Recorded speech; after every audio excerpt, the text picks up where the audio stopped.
जी फातिमा, आप आबिद साहब से कुछ पूछना जी आबिद साहब, अभी हमने पैकेज में भी देखा है कि आपका वो ड्रामा बहुत हिट हुआ है दिल वाली गली में, जिसमें आपने सजल अली के वालिद का किरदार अदा किया है। तो वो जो आपने जिस तरह स्टटर किया है, वो जो कैरेक्टर आपने प्ले किया, उसकी कोई एक लाइन यहाँ पे बोल के बता, हमें सुना दें जरा।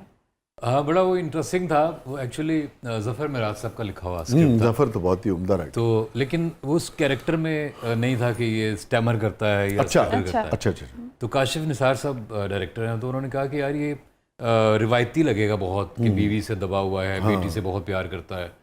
तो कोई रीज़न होनी चाहिए। बीवी से दबने के बाद हकलाहट तो आ ही जाती है। वैसे तो शादी के बाद ही आ जाती है। पहले दिन ही आ जाती है जी। मैं घुण चुकदा थत्था हो के कह रहा था तुसी हो।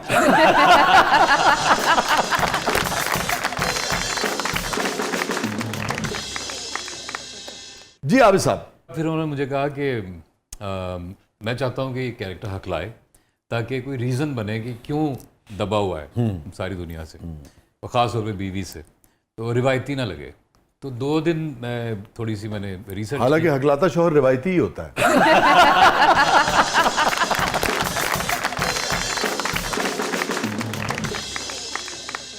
मैंने वही रिहर्सल में ही पहली दफ़ा मैंने हकलाना शुरू किया। ठीक है। और कुछ जैसे सबा फैसल साहब हैं, उन्होंने हम पहली दफ़ा इकट्ठे काम कर रहे थे, तो उनको सच में लगा कि ये अच्छा, बंदा ये हकलाता है। अच्छा उनको अंदाजा नहीं था। तो Very वहाँ good. से मुझे लगा कि ये लोगों को भी बिलीवेबल लगेगा। हाँ। कि वो कुछ इस तरह से था कि एक बड़ा खूबसूरत सीन है इसमें, जब वो बेटी सजल अली जो हैं वो वापस आती हैं। हाँ उनकी शादी नहीं चल रही, हाँ। लेकिन घर में उसके कमरे पे कब्जा हो चुका है। अच्छा छोटी बहन का, माँ भी चाहती है ये वापस चली जाए, ठीक है। लेकिन बाप चाहता है कि ये वहाँ पे पूरी इज्जत से रहे और अपनी बेइज्जती करवा के ना रहे। ठीक है। इस तरह की सिचुएशन थी। तो उसमें मियाँ बीवी का वो है मुकालमा। हाँ, वो मैं थोड़ा सा तुसी समझो मैं ही तुम्हारी बीवी हाँ। मसाना साहब, आप जैसी बीवी हो तो अच्छे हकलाना शुरू कर दें। हाय मस्ताना साहब, चश्मा ना उतारे।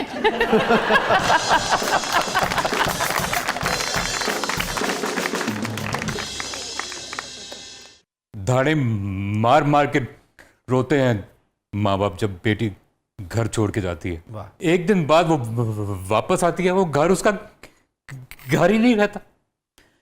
इतनी सी भी ऑनरशिप नहीं रहती उसकी, इसीलिए वो वापस नहीं आती और वहीं नाक रगड़ती रहती है। ये भी रगड़ रही है, रगड़ने तो इसको भी नाक।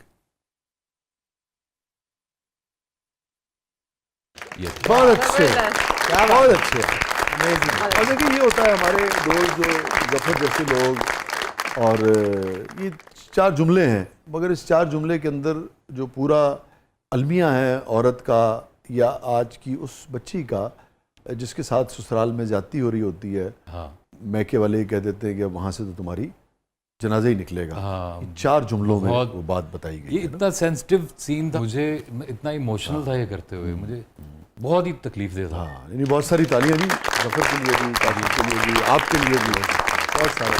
क्योंकि काम वही है आबिद, जो आप एंटरटेन करें, कोई उसमें बहुत ही अच्छी बात है, एंटरटेन करना, खुद लोग रिलैक्स हो जाएं, कितनी बड़ी खिदमत है। मगर उसके साथ ही अगर आप कंट्रीब्यूट कर सकें सोसाइटी की जो सोशल चेंज है बिल्कुल। उसमें भी अपना किरदार अदा कर सकें, तो एक कंटेंटमेंट का एहसास रहता है। आपको लगता है सही, आपने exactly. कुछ कंट्रीब्यूट किया है ना, बिल्कुल कुछ ऐसा ही। कंट्रीब्यूशन का एहसास रहता है इनफैक्ट। बिल्कुल, मतलब सिर्फ इतना तो नहीं कि मतलब सिर्फ एंटरटेन। मुझे लगता है पाकिस्तान जैसी सोसाइटी में सिर्फ एंटरटेन करने का वक्त अब नहीं है। अब आपको थोड़ी बात भी करनी पड़ेगी। वो जैसे मैं इसको इस तरह से कहना चाहता हूँ, मैंने एक कॉलम में लिखा था कि जैसे सोसाइटी है ना, वो एक करवट लेटे लेटे ना वो बेड रिडन है। इसकी करवट बदलने का वक्त है ये। बेडसोर हो गया। हाँ, तो इसकी करवट बदलें ताकि, और वो ऐसे ही होगा जब आप ज़रा शुगर कोटेड करके कोई बात जी, जी, मैसेज के जी, साथ जी, कनेक्ट करेंगे, जी। कोई वसी जो ऑडियंस है उसके साथ डायलॉग करने की कोशिश करें।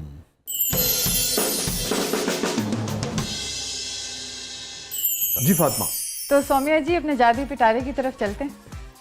अच्छा यही जी जी मूँह च दाना पावे तो अखां फिर जांदियां ने। वाह जी वाह, ये तो पूरा खजाना है।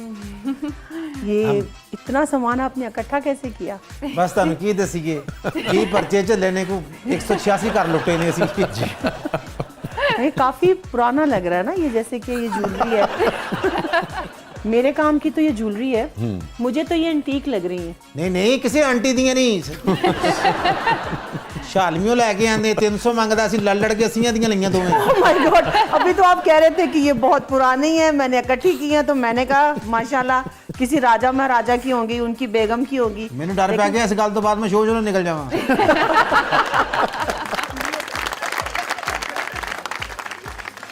अरे वाह। जी तो सौम्या खान को क्या याद आ गया जी? एक्चुअली मुझे ज्वेलरी का बहुत शौक है और मैंने दुबई के अंदर रह के बहुत ज़्यादा ज्वेलरी बनाई गोल्ड में। अच्छा। यहाँ तक कि जब मेरा मूड खराब होता था, अलमारी ਚ ਜੁਲਰੀ ਕੱਢ ਕੇ ਬਾਹਰ ਛੱਡ ਦੇਣੀ। ਲਾਰਾ ਪਿਆ ਗਲੀ ਚ, ਲੋਕਾਂ ਨੂੰ ਪਤਾ ਲੱਗ ਗਿਆ ਅੱਜ ਮੂਡ ਖਰਾਬ ਹੈ, ਬਹੁਤ ਸਾਰੀਆਂ ਸ਼ਾਮਾਂ ਲੱਭ ਜਾਣਗੀਆਂ।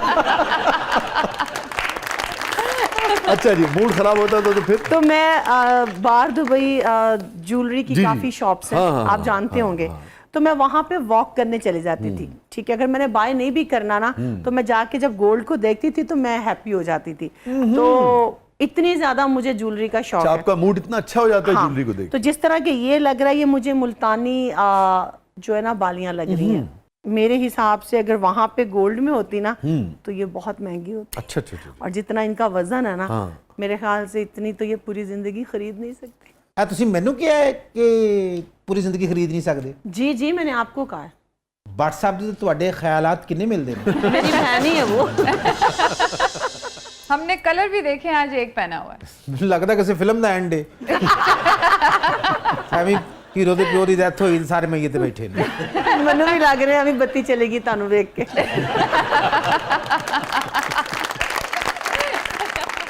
जी फातिमा तो अब आबिद साहब की तरफ चलते जनाब। वाह। ਸ਼ੁਕਰੀਆ ਸਰ। ਇਹ ਜਿਹੜੀ ਅਸੀਂ ਬੱਚੀ ਦੀ ਸ਼ਾਦੀ ਕਰਨੀ ਉਹਦੀ ਵਰੀ ਵਿਖਾ ਰਹੇ ਤੁਹਾਨੂੰ।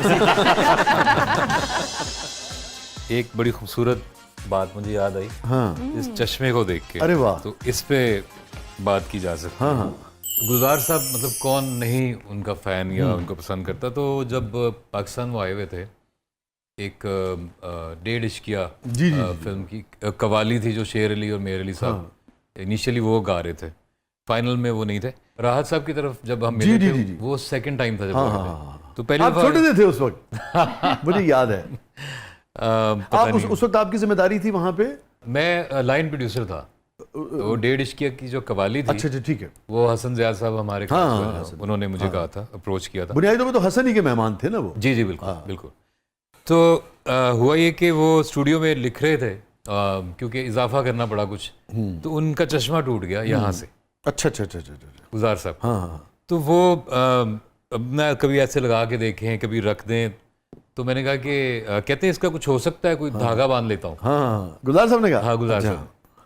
तो मैंने कहा कि नहीं मैं बनवा देता हूँ, हाँ बन जाएगा बड़ा जल्दी। तो कहते इतनी जल्दी कैसे बनेगा? मैंने कहा बन जाएगा। तो मैंने किसी को भेजा और लाहौर बरकत मार्केट से वो चश्मा बनवा के लाए और वो उन्होंने पहना और उन्होंने कहा ये तो बड़ा अच्छा है, ये तो बिल्कुल सही है। तो मैंने कहा ये टूटा हुआ जो चश्मा है आपका, ये मुझे दे दें। हाँ तो उन्होंने कहा ये आप क्या करेंगे? तो मैंने कहा आप मुझे बस दे दें। तो उन्होंने उसके कवर समेत वो मुझे ऐसे डाल के तो दे दिया।